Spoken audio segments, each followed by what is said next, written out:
पाकिस्तान क्यों घबरा रहा है, इसकी वजह भी आपको बताता हूं। असल में एक तरफ भारत खुद लेटेस्ट वेपन बना रहा है, दूसरी तरफ अपने डिफेंस सिस्टम को जबरदस्त मजबूती दे रहा है। आज रक्षा मंत्री राजनाथ सिंह ने हैदराबाद में डीआरडीओ के प्रोजेक्ट कुश की शुरुआत की। ये 21,700 करोड़ रुपए का स्वदेशी प्रोजेक्ट है। इसके तहत लॉन्ग रेंज का surface to air missile defence system बनाया जा रहा है। इस प्रोजेक्ट का साइंटिफिक नाम extended range air defence system है। ये एयर डिफेंस सिस्टम दुनिया के फाइटर जेट्स, ड्रोन्स, क्रूज और बैलिस्टिक मिसाइल्स को 400 किलोमीटर की दूरी पर ही मार गिराएगा। कुछ प्रोजेक्ट भारत के multi layered air defence system Sudarshan चक्र का ही हिस्सा है, जिसका ऐलान प्रधानमंत्री नरेंद्र मोदी ने लाल किले की प्राचीर से किया था। आज रक्षा मंत्री ने कहा कि जिस तरह महाभारत के युद्ध में भगवान श्री कृष्ण ने सुदर्शन चक्र से दुष्टों का नाश किया था, उसी तरह भारत का मॉडर्न एयर डिफेंस सिस्टम भी दुश्मन के हर इरादे को नाकाम करेगा, भारत के लिए अभेद्य सुरक्षा चक्र बनाएगा।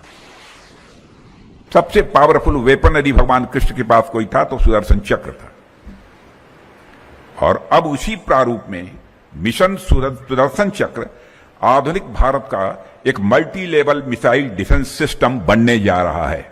और साथियों, यह सिस्टम सिर्फ हमारी मिलिट्री इंस्टॉलेशन और क्रिटिकल इंफ्रास्ट्रक्चर की ही रक्षा नहीं करेगा, बल्कि अब सिविल इंफ्रास्ट्रक्चर और इंपॉर्टेंट एस्टेब्लिशमेंट की भी सुरक्षा इंश्योर करेगा।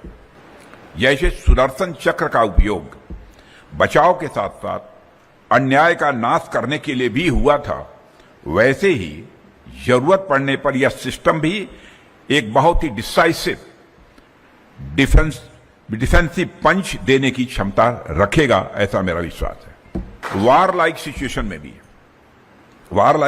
में भी इसकी 3 लेयर प्रोटेक्शन इस बात का भरोसा दिलाएगी कि आम नागरिकों को कम से कम असुविधा हो और उनकी सुरक्षा सर्वोपरि रहे। यह एक ऐसी व्यवस्था है, एक ऐसा सिस्टम है जो देश की वाइटल इंपॉर्टेंस की सभी चीजों को एक मजबूत सुरक्षा कवच प्रदान करेगी। रक्षा मंत्री राजनाथ सिंह ने बताया कि air defence system modern warfare का अटूट हिस्सा बन चुका है। आज यूक्रेन के बैटलफील्ड से लेकर मिडिल ईस्ट के युद्ध तक हर जगह एयर डिफेंस सिस्टम की अहमियत समझ में आने लगी है। राजनाथ सिंह ने कहा कि एयर डिफेंस सिस्टम उसी तरह काम करता है जैसे भगवान कृष्ण ने गोवर्धन पर्वत उठाकर ब्रिज की वासियों की रक्षा की थी। रक्षा मंत्री ने कहा कि डिफेंस सेक्टर में आत्मनिर्भर बनना कितना जरूरी है, यह बात ऑपरेशन सिंदूर में साबित हो चुकी है। शांति की रक्षा के लिए साथियों शक्ति यह आवश्यक है। यदि हम पीस चाहते हैं तो हमारे अंदर ताकत भी होनी चाहिए, शक्ति भी होनी चाहिए, और शक्ति का सबसे बड़ा विश्वसनीय आधार होता है कि हमें किसी दूसरे के ऊपर निर्भर न रहना पड़े, दूसरे देश के ऊपर हमको हमारी डिपेंडेंसी न रहे, बल्कि हम आत्मनिर्भर बने, यानी हम सेल्फ रिलायंट बने। इसका महत्व हमें ऑपरेशन सिंदूर के दौरान देखने को मिल गया है। अब किसी प्रमाण की कोई जरूरत नहीं है। डीआरडीओ द्वारा विकसित सिस्टम जैसे आकाश और ब्रह्मोस ने ऑपरेशन सिंदूर के दौरान रियल टाइम सिचुएशन में अपनी उत्कृष्ट क्षमता का प्रदर्शन किया है।